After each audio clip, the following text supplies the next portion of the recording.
Hello everyone, আজ আমি তোমাদের সাথে একটা স্পেশাল মুহূর্ত শেয়ার করতে চলে এসেছি। স্পেশাল মুহূর্তটা কি সেটাই এবার ভাবছো, তাই না? দাঁড়াও তোমাদের সাথে সবই বলবো। তার আগে বলো, আমি তো রেডি হয়ে চলে এসেছি, আমাকে কেমন লাগছে? তো এটা হচ্ছে আমার ডিম বান্ধবীর বোন, আর স্পেশাল মুহূর্তটা হচ্ছে আমার ডিম বান্ধবীর আজকে রেজিস্ট্রি ম্যারেজ। তো আজকের দিনটা তো খুবই স্পেশাল সেই কারণেই। আর এইদিকে আমার ডিম বান্ধবী রেডি হয়ে চলেও এসে ফটো তুলতে। আর ওকে কেমন লাগছে তোমরা কিন্তু অবশ্যই জানিও। তারপরেই ও ওর মা বাবার সাথে একটু ফটো তুলে নিচ্ছিল, আর এটা হচ্ছে ওর ফুল ফ্যামিলি। তো সবার সাথে ফটো তুলে নেওয়ার পরেই চলে এসছে ঘরে। আর ও কিন্তু খুবই নার্ভাস ছিল, যেহেতু ওদের বিয়েটা খুব তাড়াতাড়ি ঠিক হয়েছে, তাই ও একটু বেশিই ভয় পাচ্ছিল। যাই হোক, এইদিকে আমার পুণ্যি বান্ধবীও চলে এসছে, আর সবাই মিলে এখানে আমরা পোজ দেওয়াও শুরু করে দিয়েছি। আর বান্ধবীরা একসাথে থাকলে তো জানোই ফুলটুস মজা হয়, সেটাই এখানে হচ্ছিল। এইদিকে আমাদের বন্ধু চলে এসছে আর এসে চকলেটটাও দিয়ে দিয়েছে বান্ধবীকে। আর এই চকলেটটা কিন্তু আমরা প্রত্যেকে চাঁদা তুলে তারপরে কিনে বান্ধবীকে দিয়েছি।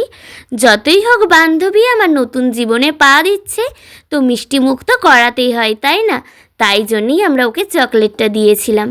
তারপরেই চলে এসছে বান্ধবী আমার যেখানে রেজিস্ট্রি হবে সেইখানে, এসে বসেও পড়েছে বরের পাশে। আর এটাই হচ্ছে আমাদের মারুফদা, মানে ডিমের বর। আর দেখো মারুফদা কত ইজিলি সইটাও করে ফেললো।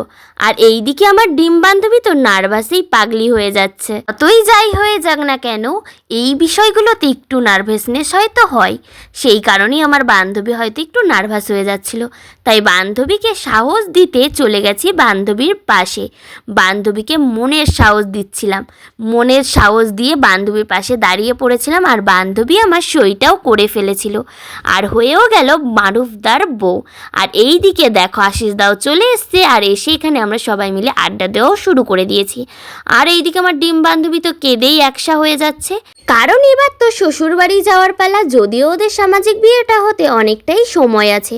আর এইদিকে দেখো ওরা বলছিল যে ওদের যেহেতু বিয়ে হয়ে গেছে তাই ওরা বিষয়টা বুঝতে পারছে, আমার যেহেতু হয়নি তাই আমি নাকি বুঝতে পারছি না, যদিও আমি এত তাড়াতাড়ি বুঝতেও চাই না ব্যাপারটা।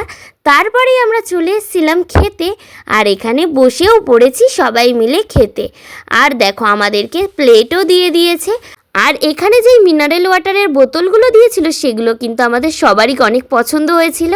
আর তারপরে তো আমার বান্ধবী একটা বোতল বাড়িও নিয়ে গেছে, সে দুঃখের কথা তোমাদের বলবোটাই বাকি। তারপরেই দিয়ে দিয়েছে ডিমের ডেভিল আর সস, আর এখানে দিয়েছে স্যালাড। আর ডিমের ডেভিল খেতে না খেতেই চলে এসছে সাদা ভাত, আর সাদা ভাতের সাথে তো ডাল থাকতেই হবে, তাই না? তাই চলে এসেছিলো মাছের মাথা দিয়ে ডাল। আর তারপরেই চিপসও দিয়ে দিয়েছিল, আর তারপরে দিয়েছিল পটল চিংড়ি, যেটা আমি তো খাই না, তাই বান্ধবীর পাতের থেকেই পরোটা তুলে নিয়েছিলাম। আর তারপরেই চলে এসেছিলো দই কাতলা। আর সব থেকে দুঃখের বিষয়, এরপর খেতে খেতে ভুলেই গেছি আমি ভিডিও করছিলাম। যাই হোক, তারপরে লাস্টে গিয়ে আবার মনে পড়েছে, তো আমাদের এরপরেই দিয়েছিল মাটন চিকেন সমস্ত কিছুই।